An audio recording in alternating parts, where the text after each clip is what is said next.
Обсудим лучшее натуральное средство от ПВЧ — папилломавируса человека. ПВЧ — это одна из самых распространенных ИППП — инфекций, передающихся половым путем.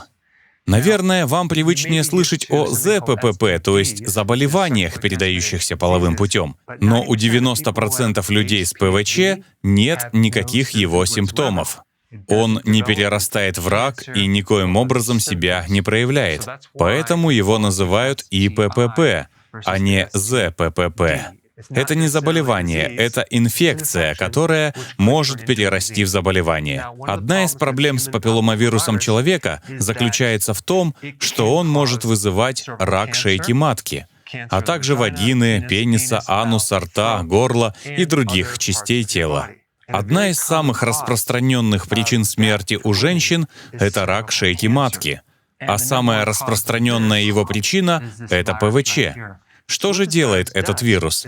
Он попадает в клетки, уничтожает многие из них, повреждает остальные и развивает измененный вид метаболизма.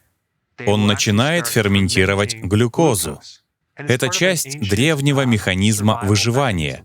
Проще говоря, он превращается из обычной клетки в раковую клетку. И уникальность раковых клеток в том, что у них неограниченная продолжительность жизни. Они становятся бессмертными, продолжают размножаться и все растут и растут и растут. Но есть очень хорошее средство, у которого в принципе нет побочных эффектов. Оно используется в более чем 700 больницах в Японии, а в Йеле и Гарварде заинтересованы в изучении этого соединения. Оно называется AHCC — активное гексозакоррелированное соединение. По сути, это экстракт, получаемый из гриба. Не спрашивайте, как это читается, просто поищите эту аббревиатуру, я оставлю ссылки в описании, и вы найдете всевозможные исследования о том, как эффективно это натуральное соединение удерживает ПВЧ в ремиссии и укрепляет иммунитет. Оно улучшает естественные клетки-киллеры, фагоциты, которые являются частью врожденного иммунитета. И одной из функций естественных клеток-киллеров является не только уничтожение вирусов, вроде этого, но и уничтожение клеток опухолей.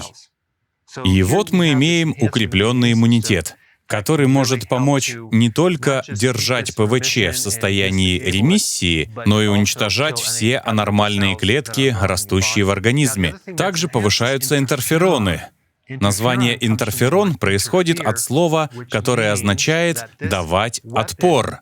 Это оружие, производимое фагоцитами, а также определенными Т-клетками. По сути, мешает вирусу самовоспроизводиться.